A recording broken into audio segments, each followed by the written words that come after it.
Thank you very much, Mr. Chairman. And first, let me thank Chairman Barney Frank and our Chairwoman, Congresswoman Maxine Waters, for their hard work in bringing to the floor this very critical legislation that reauthorizes Hope 6 for the first time in 6 years.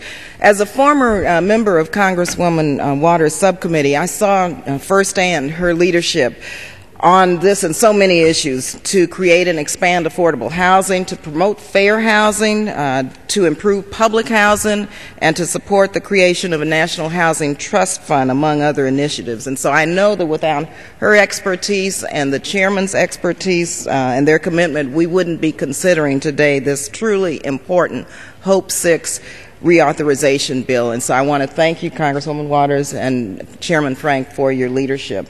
In revitalizing public housing, the Hope 6 program is able to offer precisely that, and that's hope. Hope for a better community, hope for a better future. And I know that in my own district, for example, in Oakland, California, the Mandela Gateway Hope 6 initiative is doing just that. Mr. Chairman, that's why I come to the floor today with a very simple amendment that builds on this hope. My amendment would allow Congress to stand up for the elderly and the disabled residents of public housing who are unwitting victims of the misdeeds of their relatives or guests. Specifically, this amendment would create a narrow exemption from the eviction rule for those who are elderly or disabled and who have committed no crime and have no knowledge of a crime being committed or are the actual victims of a crime. This amendment will give completely innocent tenants who are the most vulnerable a fighting chance to stay in their homes. It's sad that we have to stipulate this, but there is a history of these unfair evictions. Let me just share one. In 2002, the Supreme Court reversed the Ninth Circuit Court and upheld the eviction order to remove a 63-year-old woman, Ms. Pearlie Rucker, from her home.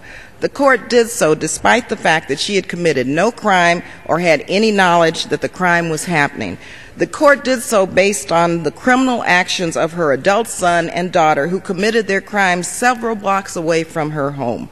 The court found that because she had signed a lease that gave the Public Housing Authority the right to no-fault evictions, her inability to control the actions of other adults made her a threat to other tenants and evicted her. This is just plain wrong. Unfortunately, Pearlie Rucker in her Supreme Court case has become the basis for more forced evictions of people who have committed no crime. So this amendment certainly does not want to stop our hardworking public housing authorities from providing low-income families with a safe place to live.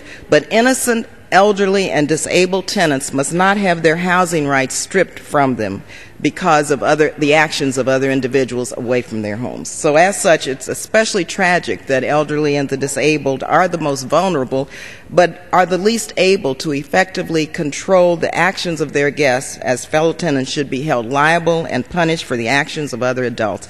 So I urge my colleagues to support this very simple amendment. And again, I want to thank Congresswoman Waters and Chairman Frank for their leadership and their assistance with this. Thank you.